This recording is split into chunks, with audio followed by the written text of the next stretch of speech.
Hello everyone. Today we are starting a new chapter discovering that the saga continues by A.R. Williams. So before starting this chapter, I would like to give you a chapter sketch. The story deals with the mysteries and the various theories regarding the life and death of the youngest ruler of an ancient Egypt, Tutankhamun.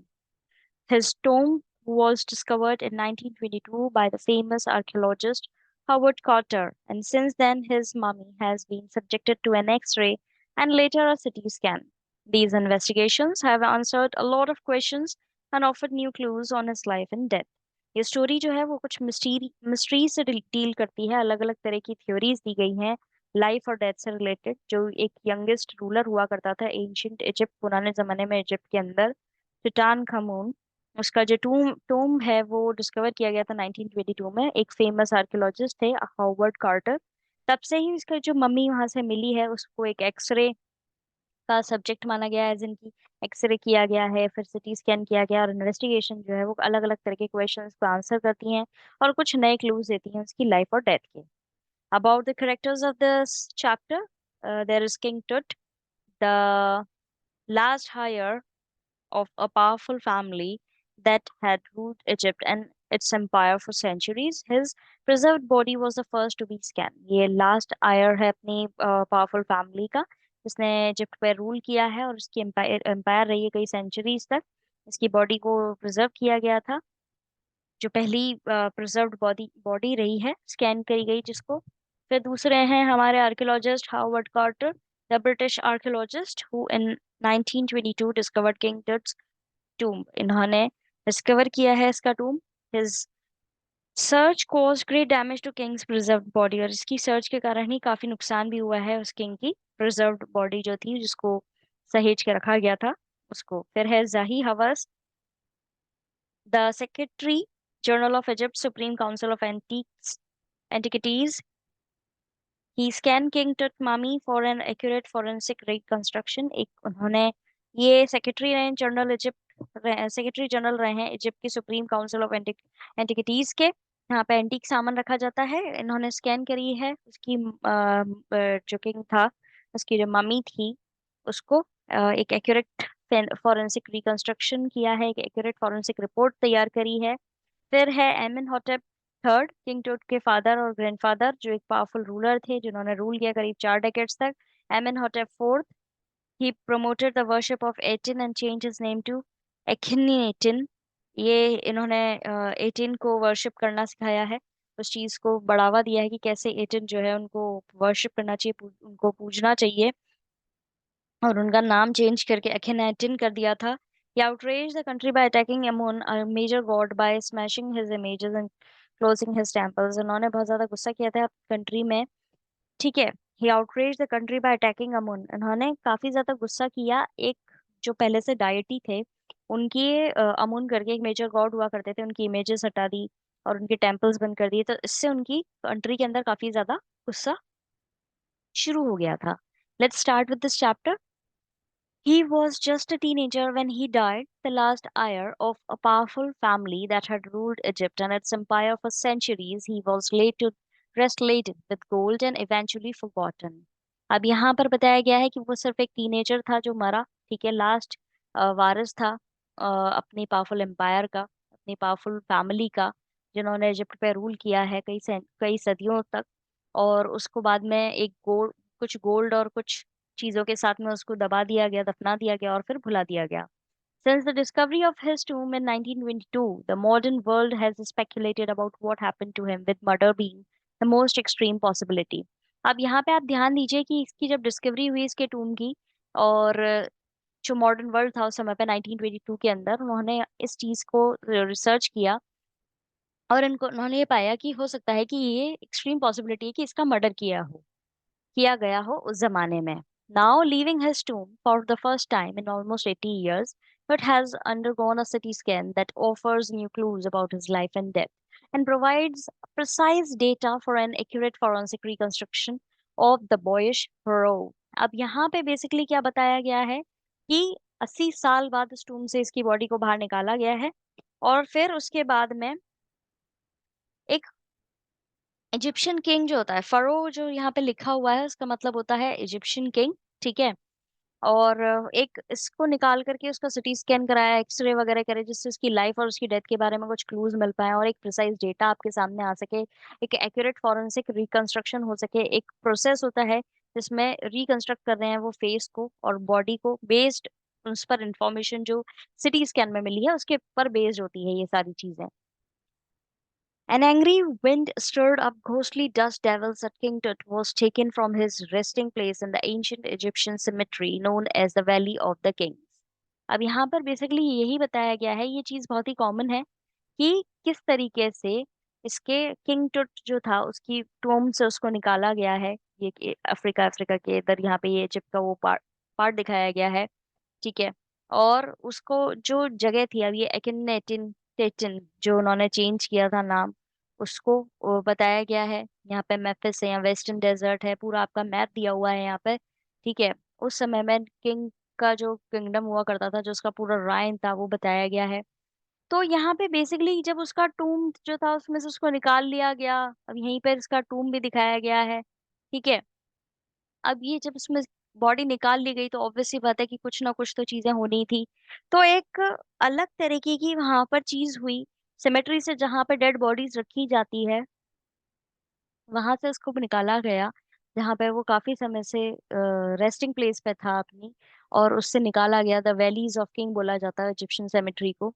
Dark bellied clouds had scudded across the desert sky all day and now were veiling the stars in cascade gray। अब यहाँ पे क्या हो रहा है, यहाँ पे क्या सीन जो है आपके सामने दिखाया जा रहा है, वो ये दिखाया जा रहा है कि जैसे ही उसके उसको वहां से निकाला बॉडी को, वैसे ही ऐसा लगा जैसे जो वहां पे विंड है वो बहुत ज्यादा गुस्से में है। Ghostly dust devils as king Tut was taken from his, एकदम से बहुत तेज हवा चलने लगी और गुस्से में ऐसा लग रहा था कि हवा जो है गुस्से में, या घोस्टली डस्ट डेविल्स जो है वो साथ में आ गए हैं उसके, उनके द्वारा वो स्टार्ट की गई है।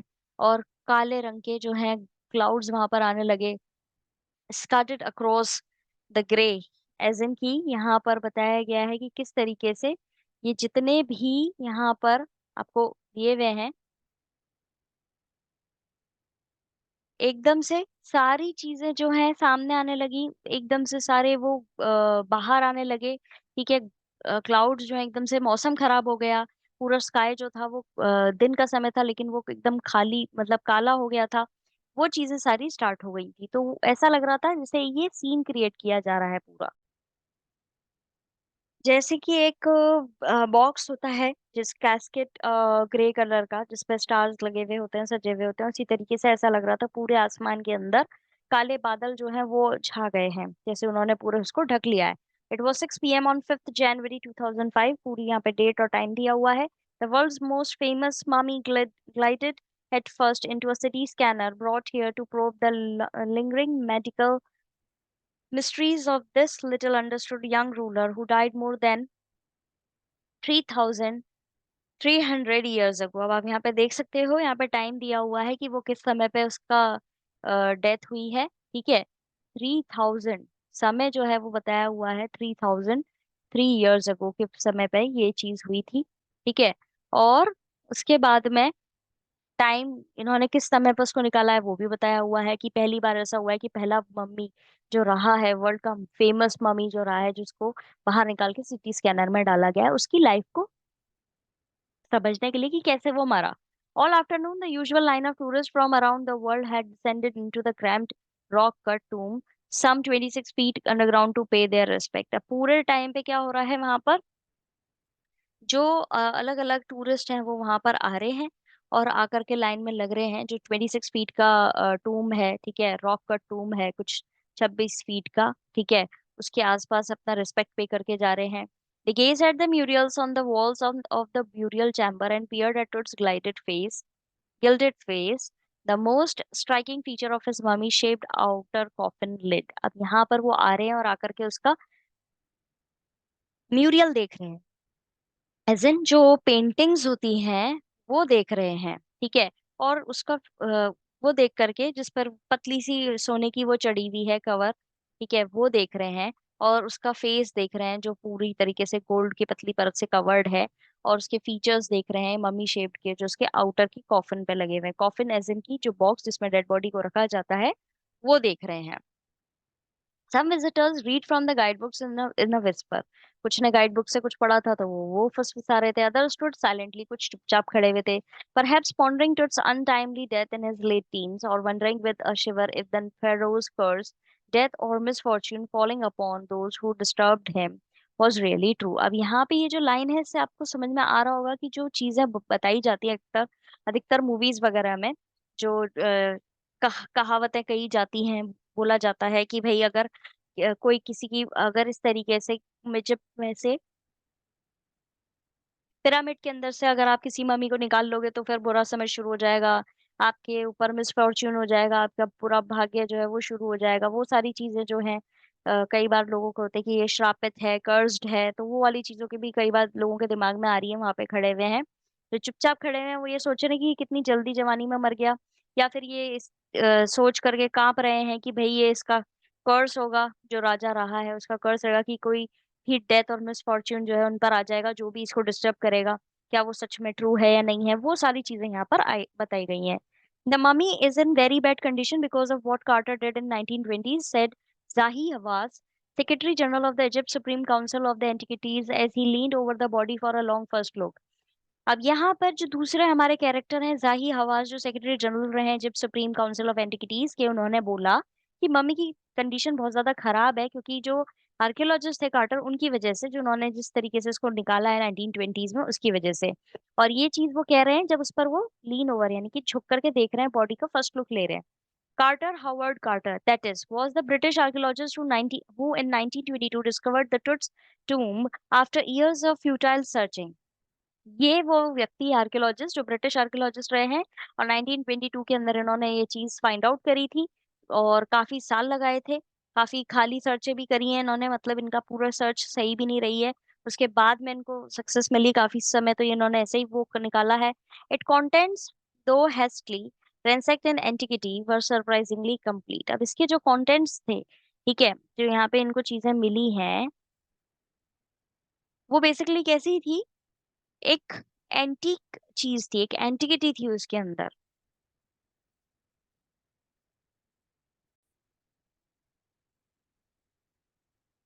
जो इनके कई सालों की सर्च रही है, ठीक है, जो इन्होंने एक तरीके से लूटपाट मचाई है, रैंसैक किया है एंटिकिटी के साथ में, ठीक है, जल्दीबाजी में, हेस्टली यानी कि जल्दीबाजी में इन्होंने जो ढूंढने के चक्कर में जो खोजबीन करी है, वो इनकी पूरी कंप्लीट हो गई थी। They remain the richest royal collection ever found and have become part of the Feroz legend. वो रहे हैं, काफी रिचेस्ट रॉयल कलेक्शन रहा है उस समय का जो अभी तक मिला है, और वो फेरो का लेजेंड रहा है। Stunning artifacts in gold, their eternal brilliance meant to guarantee resurrection, caused a sensation at the time of discovery and still get the most attention। अब यहाँ पे यही चीज बताई जा रही है कि जब इन चीजों को निकाला गया, इन चीजों से निकाला गया, बाहर निकाला, तो उनके साथ में काफी सारी गोल्ड की चीजें भी थी, आर्टिफैक्ट्स थे काफी सारे गोल्ड के, और उनकी काफी ज्यादा वैल्यू भी थी। और ये भी बोला जाता था कि जब ये चीजें बाहर निकाल ली जाएंगी तो वो रीबर्थ होगा उनका, रिसरेक्शन रिसरेक्शन होगा, जो कि क्या है, एक रीबर्थ होगा उनका, जिसकी वजह से कुछ समय पर, उस डिस्कवरी के समय पर भी ये चीज सेंसेशन में रही थी और काफी अटेंशन भी मिला था।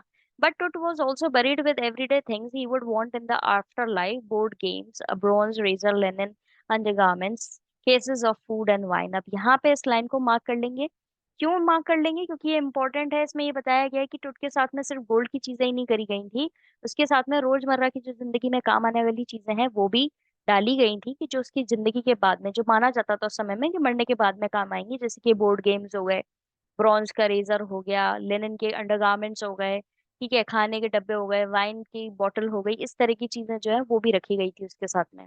After months of carefully recording the pharaoh's funerary treasures, Carter began investigating his three nested coffins। अब यहाँ पर carefully उसकी रिकॉर्डिंग करने के बाद में, उसकी funerary जो थी उसकी रिकॉर्डिंग करने के बाद में, उसने क्या करा है, बाकी चीजें जो थी उन पर भी नजर डाली, इन्वेस्टिगेट करा। जो तीन कॉफिन्स रखे गए थे उन पर उसने ध्यान दिया, ठीक है, और उनको भी उन्होंने वो किया है, जो वैल्यूएबल ट्रेजर्स जैसे कि जेम्स और ज्वेल्स थे जो उसके साथ में थे, उसके अलावा फिनररी ट्रेजर्स के का मीनिंग वही है। Opening the first, he found a shroud adorned with garlands of willow and olive leaves, wild celery, lotus petals, and cornflowers, and faded evidence of a burial in March, April और अप्रैल। अब यहाँ पे जो पहला उसने coffin खोला, उसके साथ में तीन चीजें और, तीन कॉफिन और थे। तो पहले कॉफिन में उसने पाया कि एक श्राउड है, एक कफन जैसा है, ठीक है, डेड बॉडी को जिसपे कवर कर रखा है, उस पे सॉफ्ट वुड है, और वाइल्ड प्लांट रखा हुआ है, और ब्लूइश पर्पल फ्लावर्स रखे हुए हैं, वाइल्ड कॉर्न फ्लावर्स रखे हुए हैं, ठीक है, ये सारी चीजें उसके ऊपर रखी हुई हैं, और कुछ एविडेंस रखे हुए हैं मार्च और अप्रैल के, ठीक है। And he finally reach the mummy दो ही रैन इनटू ट्रबल, जैसे ही वो मम्मी तक पहुंचा वैसे ही वो ट्रबल में था, मुसीबत में था। The ritual reasons had hardened cementing to the bottom of his solid gold coffin। बहुत ज्यादा मुश्किल था। एक स्टिकी फ्लेमेबल ऑर्गेनिक सब्सटेंस था जो पानी में घुलता नहीं था, रेजिन करके, ठीक है, जैसे रेजिन आर्ट होता है आजकल जो चल रहा है, उसी तरीके से एक रेजिन था जो बहुत ज्यादा मजबूत था। और उसने सीमे उसकी जो बॉटम था वो सॉलिड गोल्ड कॉफिन के का था, उसकी मतलब रेजिन के नीचे सॉलिड गोल्ड था, उसे सीमेंटिंग की हुई थी। No amount of legitimate force could move them, Carter wrote later, what was to be done. अब एंड में कार्टर ने ये बोला है कि अब कितना भी आप उस पर जोर लगा लो, वो टूटने वालों में से नहीं था। तो आखिर में करते क्या? The sun can beat down like a hammer this far south in Egypt, and Carter try to use it to loosen the region. अब सन जो है बहुत ज्यादा एक हैमर की तरह काम कर सकता है, इतनी गर्मी पड़ती है साउथ में इजिप्ट के। कार्टर ने क्या करा, उसको उसको यूज करा जिससे कि वो उसको खोल सके, रेजिन जो है वो थोड़ा सा ढीला पड़े। For several hours he set the mummy outside in blazing sunshine that heated it to the 149 degree Fahrenheit. अब यहाँ पर आप देख सकते हैं, यहाँ पे उसने क्या करा, रेजिन आर्ट जो ऊपर से लगा हुआ था, रेजिन जो कवरिंग करी हुई थी रेजिन की, उसने उसको तोड़ने के लिए उसको धूप में रख दिया उसके कॉफिन को, ठीक है। और जिससे वो एकदम चमकती हुई सनशाइन, क्योंकि गर्मी बहुत पड़ती है वहां इजिप्ट में, तो वो इस डिग्री तक पहुंच गया था। Nothing bust he reported with scientific detachment that the consolidated material had to be chiseled away from beneath the limbs and trunk before it was possible to raise the king's remain। कुछ भी नहीं हुआ, ठीक है, nothing bast, कुछ भी फर्क नहीं पड़ा। उसने अपनी रिपोर्ट में लिखा कि ये जो कंसोलिडेटेड मटेरियल है इसको चिजल्ड अवे, मतलब इसको हटाना ही पड़ेगा नीचे से, ठीक है, बीनीथ द लिम्स, जो लिम्स है उसकी, ठीक है, ट्रंक की, उस पे से हटाना पड़ेगा, तभी उसकी जो रिमेन्स है उनको हम देख पाएंगे, जो निकली हुई चीजें हैं उनको हम तभी वहां तक पहुंच पाएंगे। तो ये थी किंग टुट की कहानी, जो आज हमने इतना ही पढ़ी है। हम कंप्लीट करेंगे इसको अपनी नेक्स्ट सेशन में। Till then have a nice day ahead.